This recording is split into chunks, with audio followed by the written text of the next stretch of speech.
Well, it's shaping up to be a cracker of an autumn day. Very much looking forward to winter as it comes in. Beautiful, clean blue skies, nice and fairly dry. We are getting a little bit of rain at the moment, but yeah, not too much to put a dampener on things, if you'll pardon the pun. But yeah, so apparently I have so much annual leave because I never take any time off from my job driving trucks that my boss told me that I had to take a week off, and I was like, oh no. But okay, and and so here we are. It's Wednesday morning, and we're going to do a little bit of experimenting. I'm going to find out once and for all which is the best twist rate for low-powered shooting. Obviously I'm shooting low power because it's nice and quiet. No suppressors in this country, which sucks, but whatever, it is what it is. And I just walked into a spider web and it's all over my camera. Joyful. But either way, I'm going to clean both of my liners, and I'm going to arrange some new O-rings down the length of the liners for the to stabilize the whip as best as possible. See how that goes. We might do a little bit of fine tuning on that, might not. We'll see how we go. But once they're cleaned and set up and ready to go, I'm going to shoot some groups at 25, 50 and 100 and then compare them, and whichever one's best will stay in the gun, and we'll re-zero after that, and yeah, we'll be ready for the next time that we come back out shooting. So let's get after it.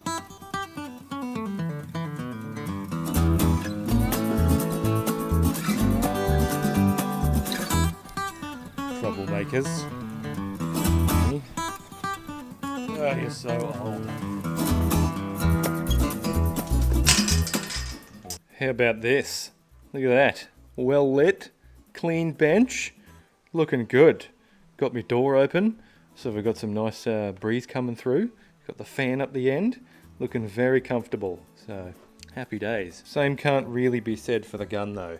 There's a bit of sweaty rust on a few little bits and bobs from last time I was running around sweating all over my gun. So yeah, time for a good clean.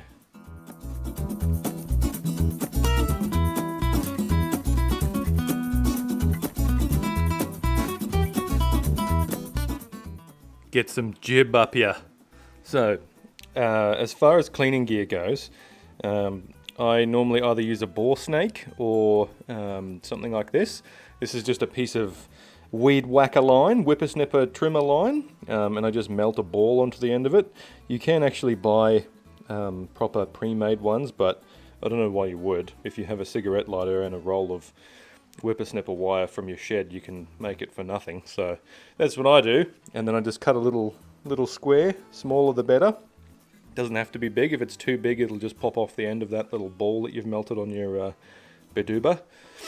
Put some solvent on it, run it through. It will solventify all of the gunge in there, all of that lead fouling, and help strip it out nice and quickly. And then basically you just pull a few patches through with the solvent on it until it comes back as a sort of reasonably clean white patch. Ooh! And once you're done with that, this is a mixture of CLP and motor oil, because I was running out of CLP.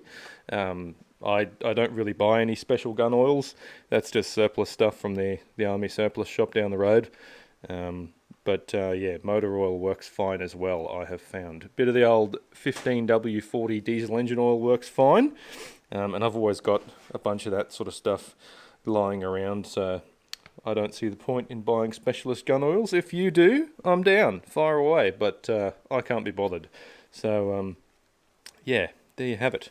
Pull it through and keep wiping until she comes back clean. And then I have put a couple of O-rings. I've measured, there's two in the middle there, and then two 10 centimeters out from the end of this 700mm liner.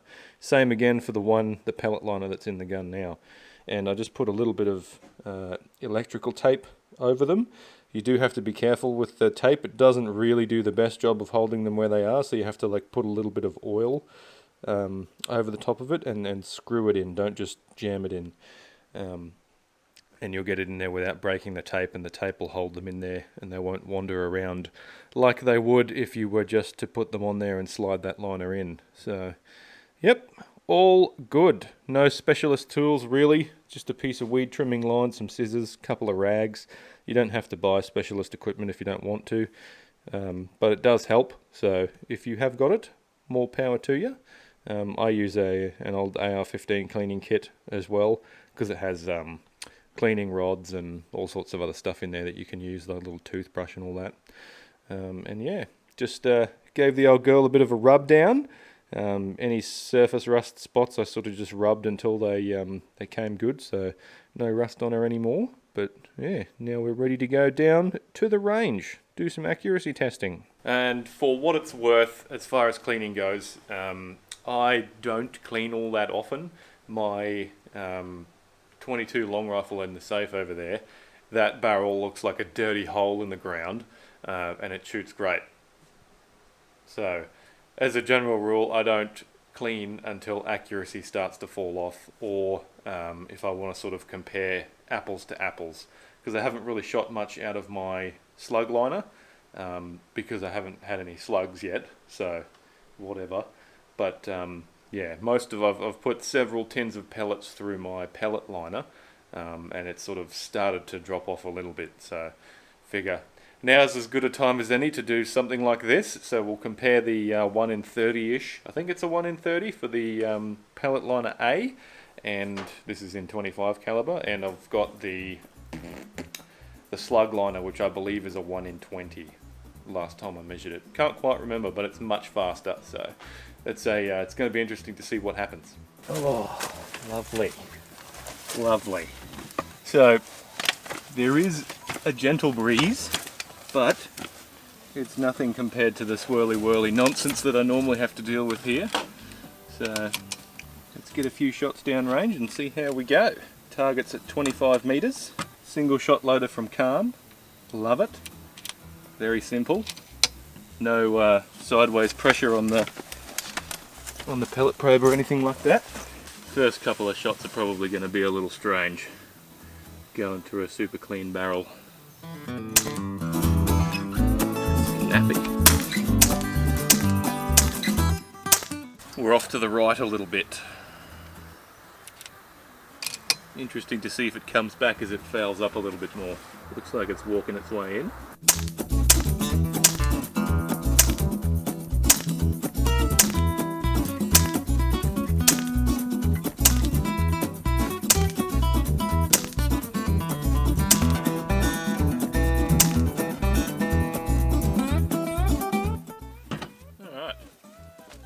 Pretty happy with that. Let's go and have a look. So here we are, 25 metres. I started out just getting some rounds on paper down here. I was aiming at this this square here, and started these first couple of rounds landed around here. So after letting the barrel foul up a little bit, because I always find that after cleaning, the first few shots could sort of, they can go a little left, they can go a little right, they can go a little high, a little low. And the groups might just not be super consistent because they haven't got that lubricated sort of lead fouling bearing surface that the pellet has to run over. So I don't really worry too much about that. But after I got sort of 5 or 6 shots off, I decided I would zero up properly and wound the wrong way, as I always do, and then wound it all the way back and then shot this little group here. And it seemed like it was still settling in for that group, even though it's pretty small. It's only, 1 fingertip wide. But this is only 25 metres, and that is an FX impact. So I figured I would separate myself from that group and fire 5 shots, and that's our 5-shot group there. So one sort of elongated hole, so 4 of them went through that hole there, and then I must have dropped that one. I'm a little bit twitchy. Might have had too much caffeine this morning, but feeling pretty good about it all. So I'm going to call that good for a 25 meter zero. It might be like half a mil low, but whatever. So yeah, let's go to 50 before this wind picks up. Strelok is telling me that we're going up 2 MRAD for our business here at 50 meters. I reckon we'll go for the big square on the left bottom. Looks like the elevation's pretty good.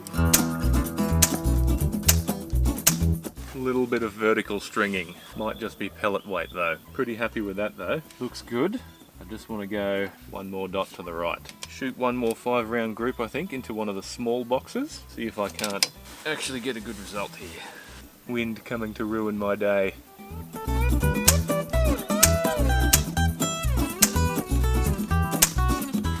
Alright. I guess beggars can't be choosers. 50 meter groups for your viewing pleasure. This would have been much better if it wasn't for me jumping the wind. These two down here, they should be down here on the bottom of this little box. Because that's actually 2 through that one hole there. Then one just off to the left, a slight breeze just sort of slightly pushing it a bit. And then, yeah, should have waited, but I didn't. And this was the first group that I shot at 50 meters just to check the elevation. So I clicked it up one from there, and it worked pretty good. So the elevation is about right. So Strelok was only off by 1 MRAD, which could be due to the temperature or anything really.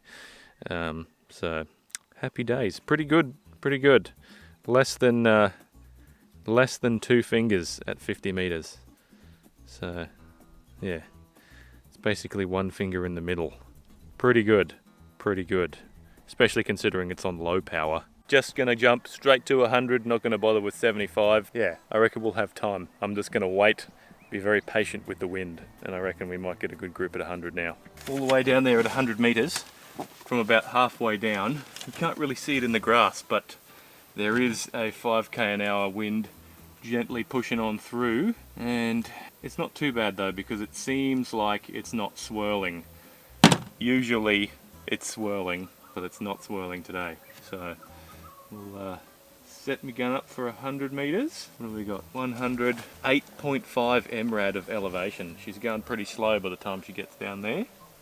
It's actually 101.4. Must have been ranging the car or the front of the table or something. 8.7 MRAD. Alright. Got to make sure everything is Mickey Mouse. Make sure I'm level. Make sure I'm not jittering around. Going for the big one right in the middle.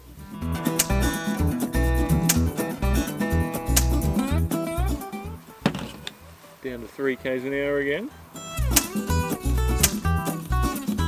Picking up now. 7 k's, 8 k's. It's amazing how small amount of wind that actually really is.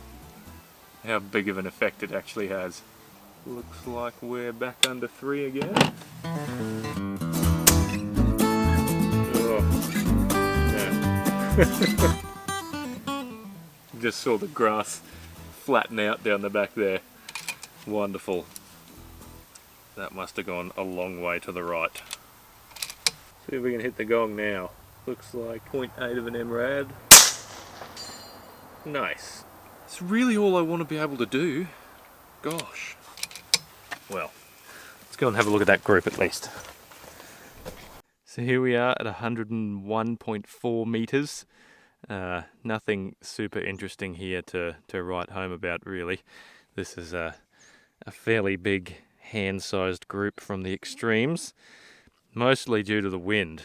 I think we can pretty well ignore that one. That was when the grass flattened out from the wind swirling behind the target here, but there's 2 through the same hole there and another 3 over here.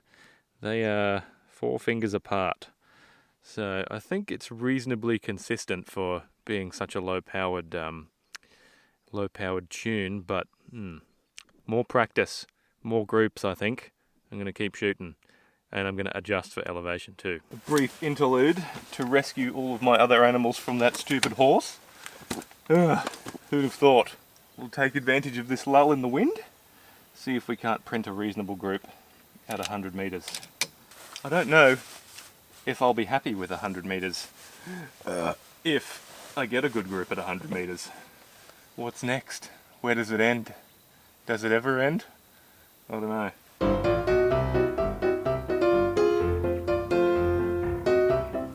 All that power and no brain. Horrible animal.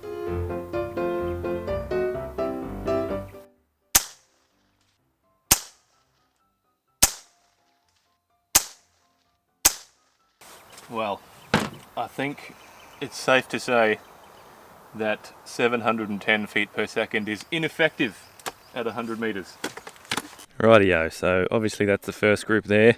Second group, after adjusting, I might have adjusted it a little bit high, but really who cares when it's that big? It's very disappointing.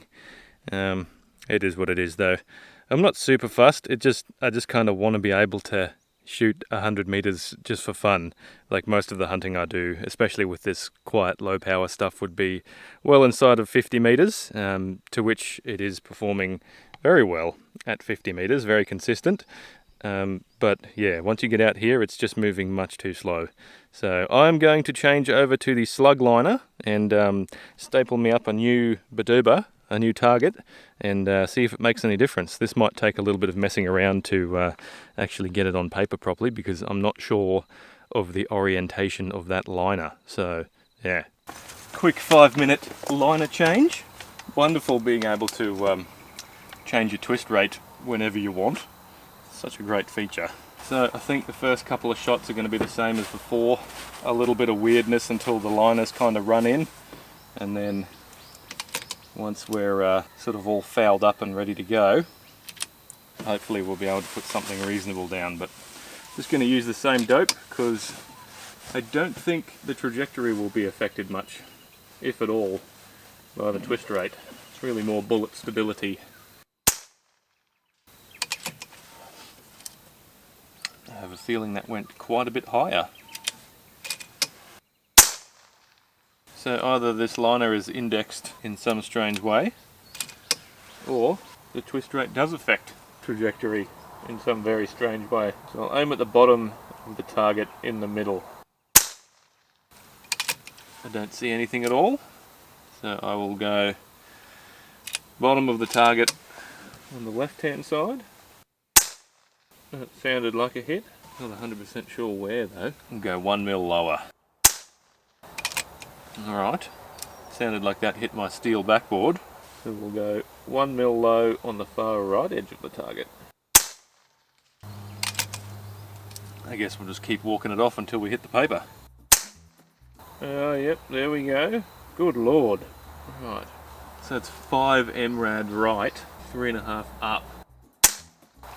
Alright, we're in the middle, we're on the paper. Good show.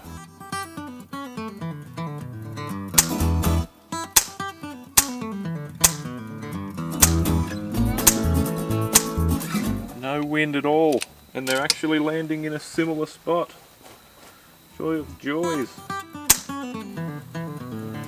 Right, alright. Getting rolled by mozzies. I reckon that's enough. Let's go and have a look. Alright, let's look at this mess. So this looks like someone shot it with a shotgun from about 30 metres away, but let us explain. This one, up in the top left-hand corner, that was the first one that I actually got on the board, as far as I can tell. And I was aiming down, like, down here-ish, which is wild, because that's all just liner orientation. If you spin the liner around inside the housing, you can change the way it impacts on target. But yep, zeroed up and ended up getting some shots over here in this area, and sort of sprayed and prayed for a while just to run that liner in, which is what you see here. We can see going from all the way down there. A few of them went way over the top. There's a little nickety-doo-dah up the top there, and a whole bunch of other rubbish here. And I eventually wound it so that it was the average sort of landing area, I just moved that mean point of impact into the middle of the target and kept banging away in the middle of the target there. And when I started to see these rounds landing on that red part, obviously I'm aiming at the white part in the middle, but all these rounds landing around it, you can sort of tell that it's closed up from a 2.5 foot sized group all the way down to maybe a 3-inch group, just as the line is getting run in. And I decided then I would aim at this one here, that one right in the middle there, and put a bunch of rounds onto it. And as you can see, it's slowly closing up and closing up. So promising results. Not perfect right now, but as far as it goes, that's the bulk of that group. As it's getting smaller and smaller, is like 4 fingers as opposed to 4 inches with the pellet liner. So interesting stuff. Remember that this is low power, that this gun shoots like you wouldn't believe on high power. It'll put, 5 rounds through the same hole at 50 meters on high power and shoot small groups at 100 on high power, but we're shooting low power here. So there's like just over half a second of flight time and you can see the round moving through the air. So yeah, there's a few complications that can arise on the way here. And I'm pretty happy with this. This is getting a lot better. So I reckon we're going to leave that liner in there and give it a couple of extra sessions, give it some time to settle in properly, and I think we might be onto a winner. I think it might, even though the groups aren't great, they're definitely better than they are with the pellet liner. Same deal, obviously. I've given them both plenty of time to run in. Well, at least the pellet liner's had plenty of time to run in. The slug liner can probably use a little bit more. Just needs a bit more goo inside the barrel, and I reckon it'll start closing those groups up a little bit.